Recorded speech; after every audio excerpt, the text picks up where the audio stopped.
Ako ha, pag walang muscle mass, ayoko niyan. Ano ako, Inday Sara ko.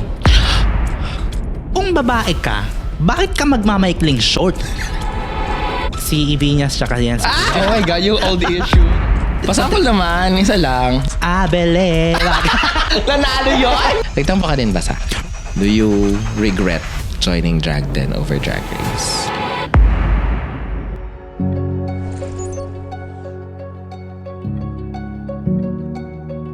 Hi everyone! Welcome to Evangelism, the podcast. And today, ang guest natin ang isa sa mga most in-demand queens in the industry. Today, ladies and gentlemen, from Drag Den Philippines, Shawarma! Hi, hello! Hi sis! Finally, welcome to Kaya Evangelism. nga, lagi ako nanonood ng Evangelism, di ba nga, sa Rose, di ba? Correct. Doon nila hinugot yung mga jokes nila, yung mga chika nila. And now, my neighbor, Yes, from Salcedo Girlies. Salcedo Girlies. So, how are you today, sis? How are you feeling coming in here? Sobrang light and sobrang wala akong na-prepare. Like, gusto kong magulat lang sa mga question and then masagot ko siya ng kung paano ko siya sagutin. Kasi usually, I always check sa mga guests ko, like, anong headspace mo ngayon? May nangyari ba anything? So, yeah. So, you usually check in anong mood mo today na pag-usapan. So, anything? Actually, pwede bang, umutang? Nag-utangan! Sorry, wala rin kasi akong adis eh. Naging naman pala ako. Dumiretso, wala sa problema. Umutang. Wala man. Sis, may problema ako. Walang gano'n. Oo, Utang agad. Pautang agad. Yes. Pero utang, ba't utang? Ako ba dapat umutang sa'yo? Ang dami mong shows. Mas marami ka pang shows kesa... Ay, check. So, Shawarma, para po sa mga hindi nakakakilala kay Shawarma, kilala na siya sa drag industry. Pero I still remember when I first met you. Drag Cartel contestant ka pa noon sa Nectar. Nyora na ako sa Nectarine na ako noon. And then every Wednesdays you join Yun din Drag yung Cartel. last Drag Cartel bago mag-pandemic. Yes. Was that how you started drag? Yes. Yun yung pinaka-start tumabak si Shawarma sa drag scene, sa drag stage. And yun din ako nag-start mag-come out sa family ko. So, umuwi ako na naka-drag sa bahay. Tapos akala nila, I'm a theater actor kasi. I'm a former artistic director sa Teatro de Letran. Tapos, umuwi ako sa bahay. So, akala nila, it's part of the play. Like, character ko siya sa play. Pero sinabi ko na wala, ito yung gusto kong gawin. Like, gusto ko na siyang maging profession. So, sabi nila, bakla ka nagulat si mama. Kasi, 2018, meron pa akong jowang girl. So hindi ka out talaga. So, pero until up to 2018, nagjojowa ka pa na... May jowa akong girl, tapos alam naman niya. So parang... Alam niya na? Na ganito ako, parang bye. Pero now, hindi na ako bye. Gay na ako. Okay. Before, parang alam niya, tapos parang gusto ko siya kasi parang siyang baklang babae na okay. ugali, kalog-kalay. Parang babae siya pero bakla yung ugali. Baklang so, babae, gusto ko yes. siya. So, nagulat na si mama kasi may bar kami dati sa Sherwood. So, kikis ba kami doon, mga ganun-ganon. So, nagulat siya na kala niya, medyo napapansin na nila nung bata, pero nagulat siya na nagka-girlfriend pa ako. Tapos after noon, nagulat siya na nag-come out ako as gay. So parang naguluhan siya. Kinausap pa niya ako, baka uso lang daw yan. So, typical, pero hindi. Parang feel ko yung power ko kay Shawarma. Simula nag-drag ako, parang feel ko super powerful niya para mag-come out sa family. And sobrang supportive naman nila after. Medyo hindi pa onte, pero ng mga nakikita ko proud na si mama. Lalo na si Lola. Wala na si Lola ngayon. Pero si mama na lang. Pero napanood ka na nila in drag? Nag-Facebook live kami sa house namin. Oo nga pala. Okay. So, guys, si Shawarma, kung by history, ang kabatch niya na nag-start sa drag is sila Marina, sino kalaban mo sa mga sa Drag Cartel? Sila J-Cors, mga ganyan-ganyan. Aris Knight, Mrs. Tan, mga ganyan-ganyan. Sila Jade. Yeah, sila Cartel Girlies. Sila Morbach. Si Mix. Yes. Ayan, Ayan, yung mga, kung sino mga nag-start ng pandemic. Yeah. Yes. Tapos, nung panahon ng pandemic, basta meron kang wifi at meron kang internet connection at may drag ka, magda-drag kami lahat sa bahay. Tapos doon nagsimula yung Shimod, di ba? Shimod, yes. Yes. Kasi ano yun pandemic, so walang show. So, nabatrip nga ako na sabi, ano ba yan, kakadrag ko lang, tapos walang stage bigla. Correct. So, saan ko tayo ilalabas? So, gusto ko pang matuto, ganyan-ganyan. So, ayaw mo ba sa akin to, Lord? Tinanggal mo ba siya agad? So, ayun, parang nag-birthday si Odasha, hinaya ako mag-live, Facebook Live. So, ngayon, nag-Facebook Live kami, Arabian Nights. Hello. Arabian Nights? Oh my God, oo So, kasi pares kami Arabo ni Alaga. So, nag-Facebook Live kami, kaya tapos nanood si Min, tapos sabi ni Odasha, birthday natin next week, sama tayo. Magsama kami. Tapos may past issue pa yun na parang minanglait kasi si Min. Si Ibiñas tsaka yan. Oh my God.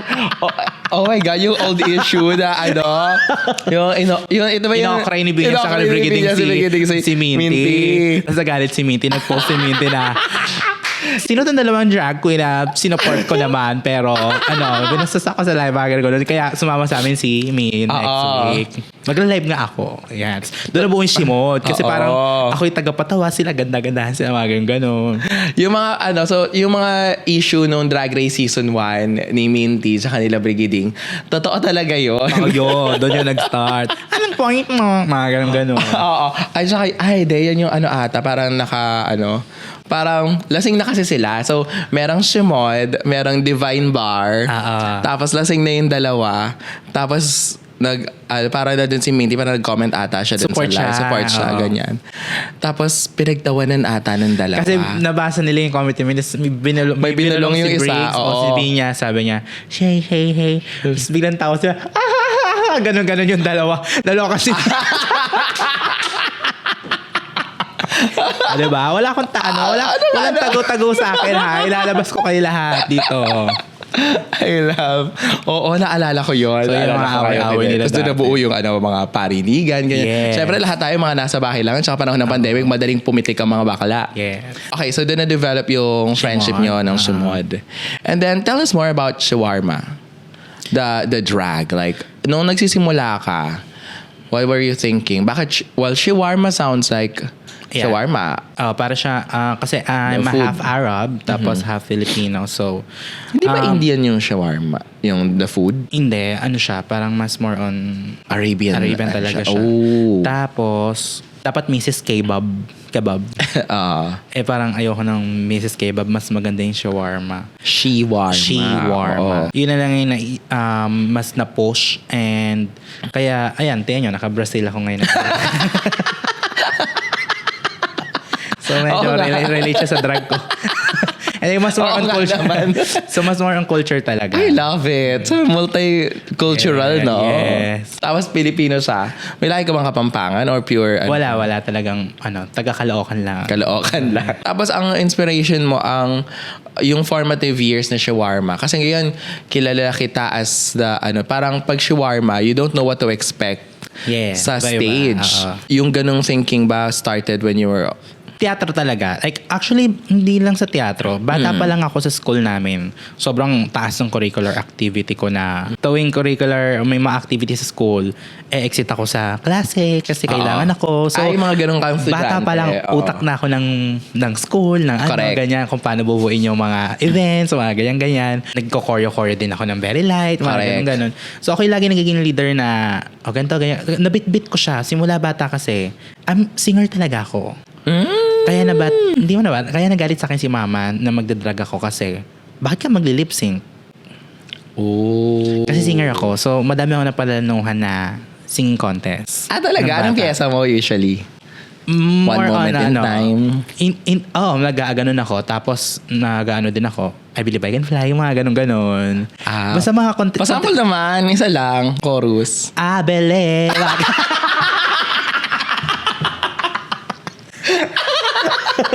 Nanalo yun? Yes, sobrang gustong-gusto nila yun. Basta yan? Sa joke lang ba yan? Sa patay? Simula yun sa mga lolo ko. Okay. Actually, wala na ngayon. Naalala ko tuloy siya. Bago pumunta ng stage, perform ako. Tinawag sa akin na, sure mo yung lolo mo sa Davao daw. na heart attack. So ako, bago mag-perform, pinayagan ako umalis para lumipad ng Davao. So pagdating, takbo ko, as in, nakadraga ako, bumiyaya ako pa Davao, dire-diretso. Tapos pagdating ko doon, parang nakahiga na si Lolo, nakagano na siya. Tapos nung kasabi ko, Lolo, kamusta na? Sabi niya, it's a prank.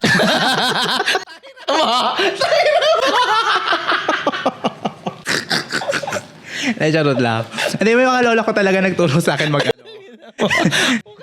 Kasi yung mga lola ko talaga nagturo sa akin kumanta. Kaya yung mga piyesa ko oh yes, I'm the great pretender. Mga ganun-ganon. Mga ganun-ganon mga piyesa ko. Yun, kaya natutuwa. Kaya tas nag-drag ako. Stage mom si Ma. Talagang stage siya. Correct. Lagi siyang milalang stage. The stage mother talaga siya na lagi siya nasa singing contest ko. Like, support siya. Squire din ako for 8 years. So, sa music talaga umikot yung life ko. Wow. And sa pagpa-perform. Stage talaga bata na ako. So, nung nag-drag queen ako, lip sync, nagulat si mama. So, ano ba yan? Bakit ka magli-lip sync? So, correct. For her, yung dream niya sa akin maging singer, parang medyo namatay. Kaya ngayon pag nagdadrag ako, sabi niya, kanta ko naman, mga pyesa ka, gano'n. Oo nga, ba't hindi ka ba nag-live singing ka na ba in drag? Isang beses lang. Nag-live singing na ako. Tapos ayun, tawa siya, nakaidarig niya uli yung boses ko. Lovely. So, you started before the pandemic, and then sa pandemic nahasa yung drag mo. And then 2021, nagkaroon ng drag den. Did you audition for drag then when you... Yes, 8 months lang akong drag queen noon. Oo, sobrang fresh. Sobrang fresh. Like, pumasok ako na 8 months lang sa mga kalabang ko, mga Nyora na, sila MC, tsaka Gagita ba yun? Sila Omiko, di ba? Yes, sila Mama Omi. Ang tatanda. I mean, ano ba? Ano ang proper term? Basta sobrang Nyora na legendary. Like, ko dati pa. So, yung mga yun, tapos nagulat din ako na, ayun nga, pagpasok ko drag, first runner-up pa ako. So, parang, in fairness, feeling ko, sa sobrang late ko mag-come out, sabi ko nga, bigla ng pagka-come out ko, sumabog siya. So, ang dami niya biglang ideas na ganito yung mga gusto kong gawin, mga fantasy ko dati na hindi pa ako out. Nagawa ko na siya. So, para siyang biglang bumuhos. Kaya siya naging ganong maganda yung experience. Fairness. So, parang na-bottled up lahat ng mga... Kaya parang kahit hanggang ngayon, tatanong nila, hindi ka man nauubos sa concept, sa ganyan, sa show, sa mga piyesa, ganyan. Iniisip ko, hindi. Kasi parang for me, bago akong bakla. So, hindi ko siya... Parang baby, parang kakao. Parang baby gay. Baby gay ka pala. Baby gay, parang ganun. Parang, so kaya ngayon, siya, like hindi siya pagod. Like lagi siyang may naisip na ganito, ganyan. Parang 6 years pa lang akong bakla na talagang out, na wala nang kinakatakutan na ganito, ganyan, kabado. Dati, sigawan lang ako sa school na naglalakad sa corner. Bakla, minarig akong ganun. Manginginig na yung tuhod ko, yung mga ganun. Can you tell us, kasi ako never ako dumaan sa stage na ganyan. Parang buong buhay ko bakla na talaga ako. Parang kinder pa lang ako, may crush na ako lalaki. Tapos parang bakla talaga ako all my life. Never had to come out to anyone except for my drag. What is it that's scary bago mag-out? Actually, babaksak talaga siya sa family mo. Like, pag nalaman nila. Tsaka sobrang nakakatakot yung magiging... Dati kasi parang siya para siyang... Kung babakla. Dati para siyang ganun eh. Kaya pag minarinig akong bakla, nagtatanong, bakla ka ba? Natatakot akong sagutin. Nanginginig ako. So, ngayon, pag kayo guys, pag may alam kayong parang na-feel nyo na gay o wag nyo silang asarin or tuksohin na bakla ka ba? Bakla ka no? Ganyan. O sisigaw nyo na bakla sakali. Kasi, hindi siya madali. Hayaan nyo silang mag-come out. Hayaan nyo silang ibigay yung time na kung kailan sila carry mag-come out. Kasi wala naman sa inyo ang desisyon para magbigay ng final verdict sa kung ano man sila. Hindi lang bakla, kahit yung mga ibang gender. Diba? Actually, alam mo ang sad kasi pag may mga baklang kloseta, diba? Isa sa mga laging nang aasar sa kanila or sa to come out is kapwa nilang Becky. Yes. Parang yung mga baklang out, parang naiirita sila sa mga kloseta na siguro parang hindi like, naman, parang bakla ka naman nagtatago ka. Parang ano ba? Hindi yan minamadali. Like, Hindi ganun Typical kadali. siya, di ba? Parang kahit halimbawa sa school, yung mga grupo ng mga bakla, yun yung napansin ko, parang kahit yung mga, yung mga pag nagkukumpulan yung mga bakla, usually yung mga sisters ng Tranela, yan yung mga malakas mga asal ng Becky naman yan, te. Parang, Yeah, so kayong ganun. bakit nga, Bakit kaya? Hindi siya magandang hindi siya talaga madali. Baka takot pa sila or 'di ba sa mundo sa inyo. 'Di ba? Mamaya takot sila sa inyo kasi kung mag-judge kayo tingin di pa nga bakla inaano niyo na judge niyo na. I mean, hindi pa nagka-come out, judge niyo na ng ganyan. Tsaka hindi pare-pareho ang coming out for everyone. Kung sa'yo, madali sa'yo mag-come out dahil accepted ka ng pamilya mo, hindi naman lahat ng pamilya ganun. May kanya-kanyang struggle. Or even minsan nga kahit accepted ng family, yung sa kanila, sa sarili nila, hindi pa nila matanggap. Parang maraming stages yung coming out and it's not the same for everyone. Yes.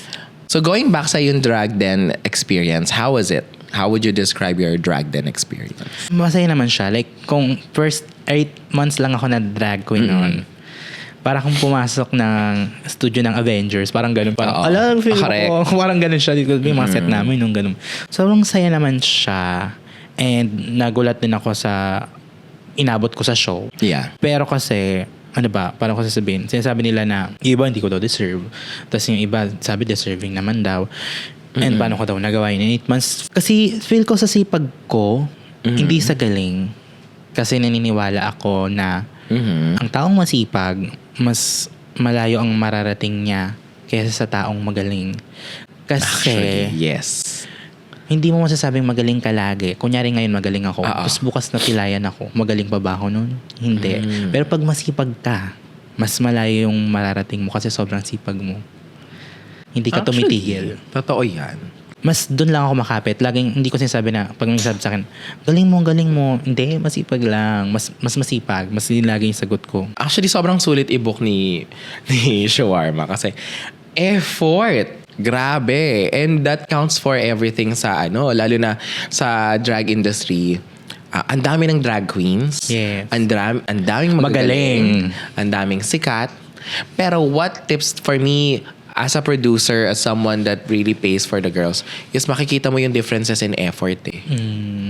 Yung mga ideas mo, saan mo siya hinuhugot?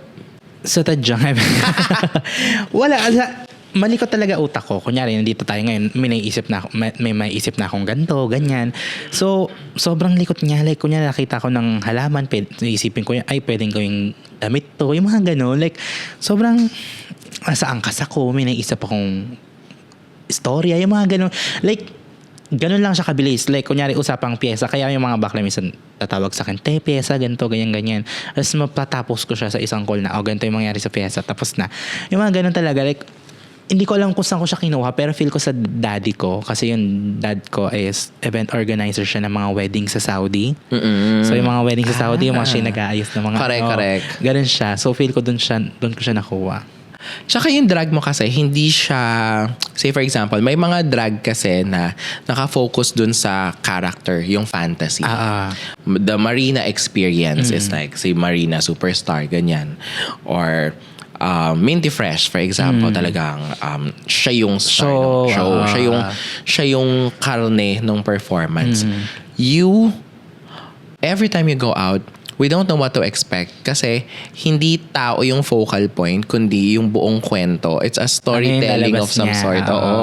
Wala siyang one particular na gagawin na i-expect ng mga tao. Basta alam nila may storying gagawin tong... At sa dulo, sisigaw sila. Oo, na parang baka dun ka nagigiya. Basta yung dulo parang... Iba-iba nga. Like, minsan comedy yan. Like, bigla yung magbabailin, di ba? Correct. Ganun. Minsan lalabas siya, teacher siya. Di ba? Iba-iba nga. Tapos minsan lalabas siya, Arabiana siya, matahari siya. Correct. Minsan lalabas siya, pagentera siya, walk siya ng rose. Di ba? Mga ganun. Actually, I think talaga, shock value. Imagine yung pumunta tayo sa nung Halloween party. Tapos ang costume mo is sabi daw scary. Scariest. Tapos Sara Diskaya yung atake mo. Ghost Project. Ghost Project. Yun yung... Kasi sabi feel ko lahat magfa-fashion. Kasi fashion daw na correct. sabi ko, lahat magpa-fashion yan. okay, ito ako, ghost project, mga ganun-ganun. Oo. So, kunyari, mabubook ako, wicked daw, ganyan-ganyan. Isip ko, ay, lahat magiglinda, ay, lahat yan magigreen face. Okay, Cynthia Erivo ako. Yung mga ganun-ganun. Ayoko lang ng na gusto ko na yung iba. Mas gusto ko unique ako. Pag naisip ko na, kunyari sa runway category, nung sa drag din, ay, folklore. So, inisip ko, ang palit ng mga bakla niyan, yan, black, brown, red, or white, mga ganyan. Kasi folklore. Isipin ko, ay, magma-mermaid ako kasi kulay blue siya. So, vibrant ako na blue. So, ngayon, sa stage, iba talaga itsura ko. Stand out ka na. Yung mga ganun-ganun lang. Gusto ko lang talaga iba sa naiisip ng iba. Parang ganun. Unique. Ang galing. Parang, nga. Yun yung drag mo eh. It's, you will go for parang the path least taken. Kunyari sa pyesa, sa show, may magpapasa lahat, magpa-pop. Makita ko, ba yan? Lahat nag-pop, lahat sayaw. Pasa ako ng jukebox hit. Sobrang basag siya. So, correct. yung mga tao, maaalala ka talaga. So, lalabas ka, tapat ng puso ko. Lahat baka galing sa pop. So, yung mga ganun lang na kaya ako naiiba. Sobrang dali lang naman. Oo, sa bagay. Pero ang galing kasi yung focal, yung kumbaga, yung offering mo when you do a show is yung experience ng taong manonood. Yes. Sabi ko nga pag nasa poster ako, sabi ko to sa mga iba, pumunta na kayo sa sinisigurado ko na sa pyesa ko pa lang, sa number ko pa lang, sulit na yung ipipay nyo. Yun lagi yung goal ko. I-book na to ulit. Yes. So going back sa drag din, experience mo, how was it working with Manila Luzon? Mabait siya. Mahirap lang kausap. Kasi English, syempre. So, ano ba to? Kakausapin ba to? Wag na. Natamad ako. Yung mga ganun. Totoo naman yung mga chika na, ano ba yan si Manila? Maintindihan ba niya lahat yan? Ganyan-ganyan. Yung Q&A ko nga, hindi ko alam kung naintindihan niya yun. So, yung mga ganun-ganun siya. Okay naman siya. Motherly siya. Ganyan. Pero, when it comes to sobrang nakakonek ba ako sa kanya, hindi talaga masyado.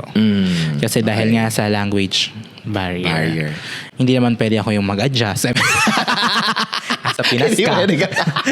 Charis. Hindi, yun lang naman.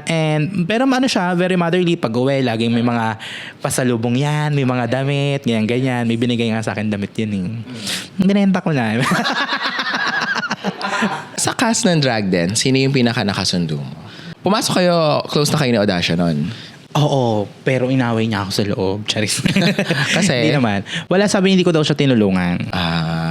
Sa pagpe-prepare. For me naman, parang kung sasabak ka sa gera, tapos hindi mo pa nare-ready yung mga baril mo, yung mga bomba mo, ganyan-ganyan, hindi ka pa naman tutulong sa iba kasi mababaril ka. Correct. Parang yun yung analogy ko. So ngayon, hindi ko siya natulungan kasi hindi pa ako tapos. Ganun lang siya kasimple. Siguro nag-expect talaga siya ng help, pero kasi kaming tatlo noon busy kasi parehas kaming tatlo sasali sa mga show. Correct. So ngayon, hindi ko pa ako makapag-help kasi ako mismo need din ng help. I mean, hindi ko pa kayang tumulong kasi natataranta pa rin ako. 8 months lang akong daraga siya. Parang winner na siya ng cartel. Oo, 3 years na ba? 2 years na siyang drag queen. Mga ganun-ganun. Pero gets ko naman yung pinagdadaanan siya noon. Kinakamusta ko naman siya. Yun yung pinaka-ano ko. Nakamusta ko naman siya ng mga ganto, ganyan, ganto. Yun, help din naman siya ni Margo, ni Lover. Kami nalaga namin, hindi namin, kasi pares din kaming busy sa eksena. Oo, ganun talaga. Kami nila Marina, kanya-kanya kami. Si Prince nga, hindi ko alam kung anong... Diba? Wala. Kami dalawa lang ni Marina, nung mga preparation namin. Medyo sabay kaming nagpupunta ng Raon. Oo. Araw-araw, no? Tsaka sa Tabora, diba? Tabora. Wala na naman iwan ako ng tsinelas sa Tabora kasi... Lagi, so yung pag yung bibilin mo, hindi nagamit nung kasi... gastos. Correct. Diba? Sino pinaka-shady sa cast? Sino ba? Si Rodina. Charis. So, what changed sa career mo after drag din? May binago naman si drag din sa career ko. Siyempre, nagkaroon ako ng title as from drag din. Pero, naniniwala ako na hindi naman si drag din yung bumago ng career ko. Ako. Yes. Kasi, sa trabaho, hindi pa ako talaga siya. Sobrang hirap nung na-experience ko. Kasi, sobra talaga yung nung drag girl ka tapos mag-girl. Ay, actually, hindi Rugirl Pag-girl. Pag-girl. Paolo girl. Pag-girl. Tapos Manila, Mag-girl. Oo, Mag-girl. Sobrang ano talaga nung difference nila na parang Comparison. pag sa amin, nung una hindi masyadong maano yung sigaw. Tapos pag pag-girl na, malakas yung sigaw. Ngayon. So, nilupa ko siya na pag lalabas na ako talagang sisigaw, palakpakan talaga. Nilupa ko siya kasi dahil sa mga tinrabaho kong piyesa, na ganito. Kaya din ako may iba nga hindi alam na drag din ako. Oo, alam lang nila drag queen ako na ganito, na ganyan, na eksena. Yun, for me, naniniwala naman ako dun. Pero may na-help naman siya. I mean, very obvious kasi din yung comparison. Lalo na magka-season tayo eh. Season 1 drag din, season 1 drag race. Si Drag Race kasi dala-dala na niya yung fame from US franchise pa. So talagang may anticipation na sa kanya. Si Drag din ang totally start from scratch eh. Like, never been heard of. Yes. Walang following, as in zero following at all. Talagang start from scratch siya. How did it make you feel yung would you say na nagkaroon ng discrimination against drag den girls? Amongst TV girls? Yes, nagkaroon talaga. Feel ko kung paano siya isinel sa tao. Medyo kasi yung atake kasi ni drag din, medyo mas pageant, Miss Gay Kalawakan kind of thing. Parang medyo mas masa. So to speak. Like, kasi yun naman talaga ang roots ng drag sa atin. Pageant. Ang talagang, wala naman tayong drag queen na tinatawag. Yes, gets ko na. Siguro si Drag Race kasi, di ba, sobrang alam na yung format, ganyan. Ngayon yung pagpasok ni Drag din na parang binasag niya yung format ni Drag Race. Nauga yung mga tao, ay ba't hindi ganyan, ay ba't di ganito, ganyan. So naloka sila na pag wala nga lip sync nun, sa season namin eh. Correct. Bola na, kami, may bola na. So parang ano ba yan, ang chaotic. Parang siguro na gulat sila na ano mo itong mga nangyari. So mga non-elimination pa, ang gusto ng tao yung tanggalin na yan. Di ba yung mga... Totoo. Medyo totoo. Di ba? Tanggalin na yan siya. Mga ganun. Wala kami ganun. Any reality TV show, malaking factor yung may matatanggal. Oo. Yun yung reason why they grip Yes, parang sila kunyari alaga ko yan, dapat di yan matanggal. Pag natanggal, gagalit ka. Oo. Yun yung mga pinanghahawakan ng mga kaya nagkakaroon ng mga bias at bias wrecker. Kaya ngayon, walang natatanggal sa amin. So para lang kaming serious. Walang bias kasi lahat kayo nandoon. And then yung atake nga niya na medyo mas chaotic yung energy niya. Like, may gumagal na tas tsaka if ever na may tanggalan sa amin, di una natanggal si Naiya. Hindi na nanalo. Charis. Sana may corona ka ngayon. Diba? Paano nga magkakatanggalan, Charis? Oo nga. I get it. And even ako, I tried to produce a viewing party for drag din noon. Kasi dati maliit pa kami sa Drag in the South. So we want to, especially sina Iya galing South. So we tried to produce. Wala talagang sales. So I think it's not because you guys are not good enough. It's because marketing nga. Parang igagapang mo talaga para malaman nila ano yung drag din. And for them to kaya ang ginawa nun, parang nagsarili kaming, nagbaranggayan kami na. Masaya naman. Experience. Pero if given a chance, would you want to audition for Drag Race? Drag Pag-girl. Maging Pag-girl. Maging Pag-girl ka.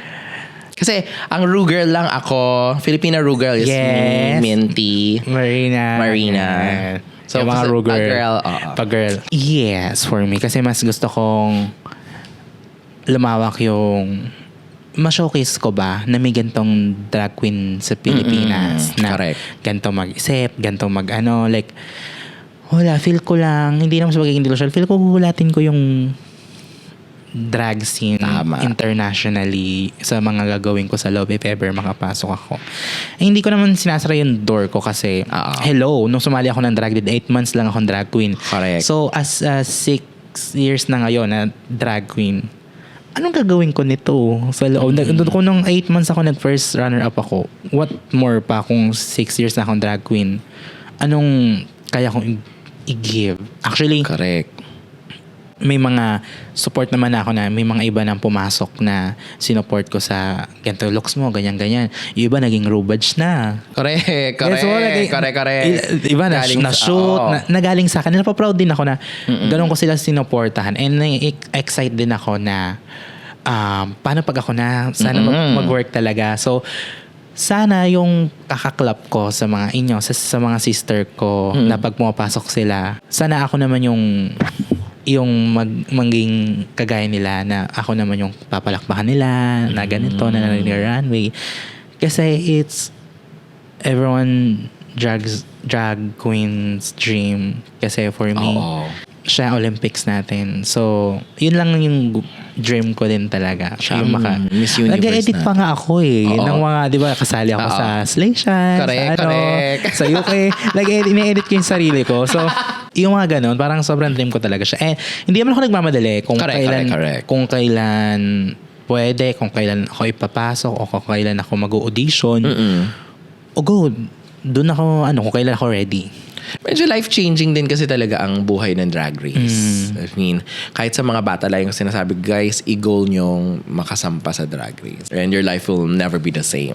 I also feel din na parang, did you choose Drag Den to audition in Drag Den noon because you were just 8 months pa lang? Yes, natakot ako. Parang feeling mo hindi ka pa ready for Drag Race. Oo. Actually, hindi talaga ako sasali sa dalawa nung first season. Okay. Kasi kaka-dead lang nun ng lola ko. Parang 2 weeks lang. Tapos nagpa-audition. So, wala akong ganang sa lahat. So, wala akong pinilit lang ako nila audition siya kanila. Kami, sasali. Tapos, ikaw wala. Na ganyan-ganyan. So, ako na parang na-pressure ako. Sige na, sali ako. Ganyan-ganyan. Tapos, parang, yung kakamatay lang lola ko na actually ngayon sa bahay, naka-earn kasi siya, aawain siya sa bahay. Kasi gustong gawing negosyo. Parang gagawing pulburon daw.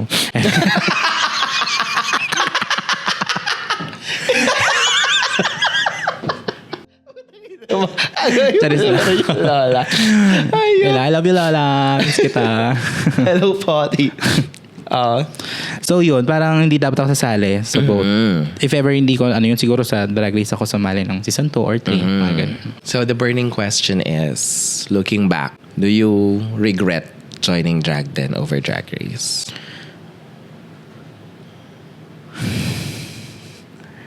Ano ba? Hindi naman.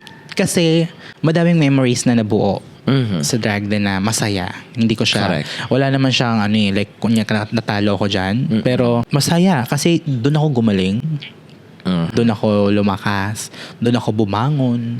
So kaya ngayon, andito pa rin si Shawarma sa scene. Kasi binaba din ako. Gets mo? Parang nag-ano din ako ng unfair, mga ganyan. Nadamdam ko rin siya na ganito, ganyan. Kaya rin parang, sabi ko nga, diba, Shawarma rise from the ashes. Sila din yung nagpatatag at nagpagaling sa akin for me. Sila din yung inspiration ko na, ganito, ganyan. Tama. So, meron pa akong iaano ngayon, ilalabas ba? Correct. And I think, tulad nga na sinabi mo, malaki yung contribution ng Drag Den sa kind of drag that you have now with your work ethics, with how yung determination mo to do better and hindi ka complacent because you want to do more, you achieve. At dahil doon sa totoo lang, mas marami ka pang shows than a lot of the Drag Race Philippines girls na nasa industriya natin. Currently, there's 36. Kung 3 seasons, 35. Tapos, ilan lang yung laging nabubuk. Pero ikaw, lagi kang kasama. Whether it's Playhouse, Adonis, Showtime, and that Showtime, diba? Nakikita ka ng tao, it counts for everything. And Drag Den was springboard mo into that. Yes. Diba? And of course, we also need to this is not to patronize Drag Den at all. I really think that platform was very important in educating na hindi sa Drag Race nagsimula ang drag sa Pilipinas. Nagsimula tayo sa pageant. It was a very educational, to me, it's a very colorful show. So, alam mo na nahuling nandito si Odasha, tinanong ko rin siya eh. Nagtampo daw sa akin si Odasha eh. Kasi there was a time na parang hindi ko kayo nabubuk. Nagtampo ka din ba sa akin? Hindi! Ano ba? Ano bang era yan? Anong year yan? After drag din, yung mga nagsisimula na yung 22, drag. 2023. Kung ano man yung mga nagiging problema mo noon, ako yun. Evil eye ko yun sa'yo. Kaya ngayon, di ba, medyo okay na, di ba? Kasi okay na. Okay ka ngayon, di ba? So, mayroon na kasi kung evil eye. Di ba? Okay ka na ngayon. So, ayan, dahil din yan sa akin. Hindi ako nagtampo kasi, di ba, that time naman, ginagawa ko rin yung best ko, napapansin ako. Naano lang ako na parang, bakit hindi tayo nakikita nung prod na yan? So, naano ako, yung Playhouse, na parang, hindi tayo napapansin, hindi ba nila nakikita to? Yung mga ganyan-ganyan, ganto-ganto. So, nagtatanong lang ako, syempre, pag binubuk ka sa lahat, tapos hindi ka binubuk sa isa, so, mapapaisip ka na, anong reason? Parang ganun siya. So, ngayon, parang, nung nagkagulo-gulo, di ba? Nung summer, last summer, oh my God. Diba? Doon tayo nagsimula. It was beyond. Yes. Beyond the limits. Di ba? Parang, nung simula nun, nagkausap tayo, tapos nag-gets ko rin naman, ganyan-ganyan. Sabi ko, sige na, pagkatawaran na lang, pera to. Siyempre, lahat, di ba? Lahat madadaan natin sa pera, di ba? Tama. Lahat magkakasundo sa pera. And now, di ba, pag nabubuk ako sa Playhouse, siyempre, now lang ako medyo nabubuk sa Playhouse simula nung ginagalingan ko rin talaga, nag-e-effort ako, nilabas ako ng mga kabayo. Totoo. Ano-ano. Kaya ina-effortan ko. Kasi deserve din naman, kasi malaki magbigay ng TFC Playhouse. Kaya kayo ayusin yung mga trabaho nyo, ha? Huwag kayong tatamad-tamad. Parang for me din kasi, yun din yung goal. Kung hindi ko kayo kayang bayaran dun sa rate na deserve nyo, hindi ko muna kayo ibobook. Parang, ayoko mag-book na parang, nandiyan kayo tapos babaratin ko kayo. Actually, gets. Parang siya, hindi ko kayang mag-book. Ang kaya ko lang i-book noon is yung mga tao na kayang mag sell out ng tickets. So talagang ang motivation ko noon for booking girls is sino ang may hakot awardee ganun talaga, dun muna magsisimula.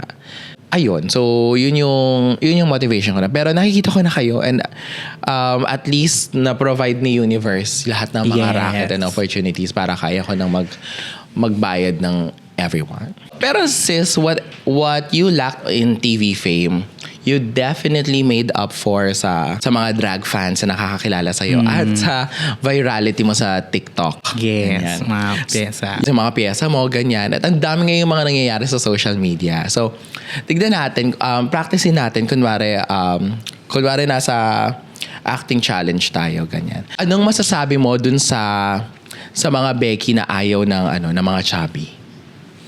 Ako pag walang muscle mass, ayoko niyan. Ay, bakit ganyan ka naman? Sharing lang. Narinig niyo ba na yung sinabi ko? Ganun kayo pakinggan, ha? Huwag niyo nang uulitin yan. Mga bakla kayo. Ang ano nyo. So wala tayong mapag-usapan eh. I think maganda tong mga ganitong topic. Para malaman din ng mga tao paano mag-isip sa shawarma politically. Anong masasabi mo na tatakbo ngayon si Inday Sara as president? Actually, Inday Sara ko. This 2076. Kung buhay pa siya, ha? Ang tagal no, 2076, no? 2076. Hindi, kakamping pa rin this coming, So, kakamping ka talaga. Okay. Yun na yan. Mainit na mainit ito ngayon, yung pahayag na to na yung asawa ni Easy ay pinagre-resign siya bilang sex bomb. Ako kung babae ka, bakit ka magmamaikling short? Kasalanan sa Diyos yan. Diba? Nadagdag na yun. Sa 10 utos. 11 na. 12 na. 12 na. Pang-11 yung pag-resign, pang-12 yung pagsusot ng short. Yes. So, ilan na. Baguhin natin yung Bible.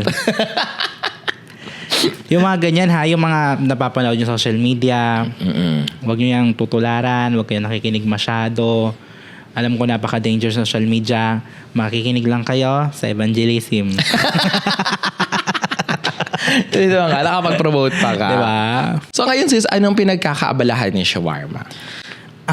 Simpleng lang ako, Salcedo girly lang ako sa Salcedo. And I have 2 kids. Aha. Yeah, yung pet ko si Soya. Correct. Isa cat, Siamese cat, and isa si bago kong baby, 4 months pa lang siya, si Idet, ang Idet? aking toy poodle. Idet, kasi pag biniligtad mo, Teddy. So yun yung pinangalan ko sa kanya kasi mukha siyang Teddy bear. And ayan, pauwi ako sa Dubai kasi andun ang family ko. Okay. Andun na, dinadalaw ko yung ate ko and si mama, yung mga sis ko, and si Moya, ang aking personal manager o handler dito sa Philippines. And siyempre yung jowa ko, si Aki. Yes, I love you. Yan tamis. Asawa ko. Asawa ko. Actually, nakita ko nga yung post recently. Yung Valentine's post ni ano. Gaano katagal na kayo ni Aki? Parang 2 weeks na. 2 weeks pa lang. Ano kayo? Hindi, Balot? 1 year and 3 months. Wow. Pero hindi kasama din yung mga ligawan. Mga 4 months kami nagligawan. Wow, sobrang pa, bebe. Sino nanligaw? Ako, sa yun? Sa Tangadan Falls. Aha. Di ba sa likod kami ng mga falls? Correct. Tumaragas tayo mga tubig dyan. Yes. Nakita ko ng mga lumot. Tapos yung mga nakasulat sa mga lumot. Tapos ako naman sulat ako dyan. Kaskas ako habang kausap ko siya. Tapos ang kinakaskas ko, will you be my boyfriend? So doon ko siya. Tapos pag nabasa ko sa kanya, sabi niya, Uy! sa'yo, inano niya na ako doon. Hindi kami nagkamabuti ang kalagitnaan ng relasyon. So parang nag-break kami, pero parang mga 4 hours lang. Tapos nagkabalikan din kami. Hindi, mga 5 days, naka-break kami. Tapos nagkabalikan kami, tapos ligawan ulit, ganyan. Tapos niligawan ko siya sa Taiwan naman. Yung palipad ng mga... yun yung nakita kong photo ni, will you be my boyfriend? Another ligawan. So parang, so paano maging jowa si shawarma? hindi ko rin alam kasi para siyang nagjojowa ng 2 tao.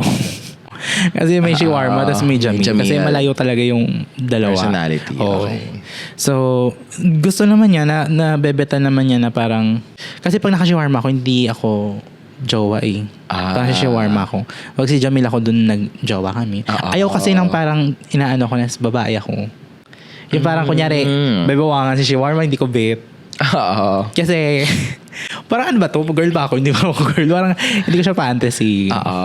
So, parang pag out of drag, dun ko siya nabibigyan ng time, ng Pag in drag work talaga ako. Correct. Kasi kahit, tulad nga na dinidescribe natin kanina, si shawarma is, parang hindi siya character lang eh. Shawarma, the drag queen is an experience eh. Yes. Experience talaga si siya. shawarma. So, wala siyang isang brand or Example wala na lang na particular experience. na Nung last na birthday ko, ako, field trip. So nag-argila ako ng isang bus, tapos andun lahat ng mga tao, tapos nakadraga ako. So, nilibot ko sila sa Intramuros. So, alam niyo ba, ang gabinete. Mga ganun. Alam niyo itong cabinet, ang mga nakatira dyan ay gabinete. Correct. Itong lamesa, alam niyo ba ang tawag dyan dati? Ay, lamesa dami, yung mga ganun. Mga charot-charot. Mga Talaga SM experience lang. talaga sa afternoon. Punta kami Jollibee lahat. Doon ako mag-perform. Tapos kakain kami lahat. So yung mga ganun-ganung asikaso. Yun yung mga gusto ko na papa-experience sa kanila. So, lahat sila may sisiw sa ulo. Naglalakad. So, yung mga ganun-ganun. Si shawarma nga is an experience. So, I get na parang even sa relationship, parang the art form, it doesn't make sense na meron siyang romantic kineso to anyone. I get it. Nakakatawa. So, happy ka naman. You're happily attached. With this question, I ask all of my guests this question is that knowing what you already know now, knowing na magda-drag din ka pala, 8 months, magka-come out ka pala, may meet mo si Aki and you will have this amazing life, meron ka ng sarili mong fanbase, and marami ka pang papangarapin, marami ka pang mararating. Knowing that now, what would you have told your younger self? Ako, ang masasabi ko siguro kay Baby Jamil ay diyan ka na lang. Huwag ka nang umalis dyan. Ang gulo dito, charis. super proud ako sa kanya. Yes. Super proud kasi from bata na laging iniiwan ng bata, hindi siya nasasama lagi sa mga eksena, like lagi siya naiiwan sa bahay, iiwanan lang siya ng isang tab ng spaghetti para masaya siya.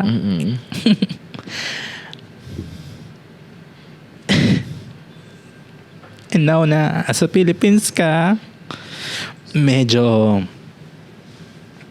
hindi naman naiwan, ginusto mo to. Dito yung nag-work yung work mo eh. Proud pa rin siya sa sarili niya. Proud pa rin ako na nakapag-come out ka na. Sobrang dami na nangyari. Sobrang saya mo ngayon. Sobrang dami sumusuporta sa'yo. Sobrang dami nakapaligid sa'yo na masaya para sa'yo. Lagi mo lang tatandaan na hindi ka nag-iisa. Kasi sobrang takot ako maging mag-isa. Kasi lagi akong mag-isa nung bata. Lagi akong iniiwan sa bahay. Bawal akong isama sa mga reason na sobrang bigat. Kasi hindi ako kilala ng stepdad ko na as anak ni mama. Kaya ako naiiwan yung mga ganun-ganun. So, but now, okay naman na. Matanda ka na. Kaya mo yan. I mean, masaya lang. I mean, huwag mo siya masyadong isipin.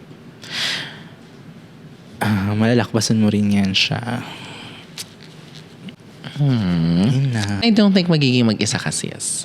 Because you are the kind of person na isang tawag lang nandyan ka na. Kumbaga, I don't think kaya feel ko ganun ako kasi ayokong because you know how it feels like na kapag tumawag at wala nandyan. But I don't think you will be kasi napapaliguran ka ng mga tao and ganun ka kasi sa iba. So I hope that the people around you will always make you feel welcome. And you're always welcome here. Yeah, thank you, sis. Thank you, neighbor. So sad girl. Yes. Hindi ka na mag-isa. Hihingin kita ng shirataki rice sa Sis! Sis, tara, takbo tayo. Ano ba tong evangelism roller coaster? I love it. Akala ko hindi iiyak. Sa dulo pala yun. Sa dulo pala. Oh my God. But thank you so much for being so vulnerable. And you are an amazing drag queen, sis. Like, hindi ito eme. I am in awe of what every time you go on stage, talagang yung likot ng utak ni Shawarma, it deserves world recognition, honestly. And mauuga ang mundo. And we can't wait for the time na and actually nagagawa naman na natin. But Yes. there's more. There's more. Ayun! Thank you. Guys. Enjoy kayo. Right, so that's it for today's episode. If you like this episode, please don't forget to like, share, and subscribe. Please don't forget to tap the notification bell para updated kayo sa mga latest uploads natin. But until then, that's it for Evangelism and we'll see you at the next video. Bye! Sabog!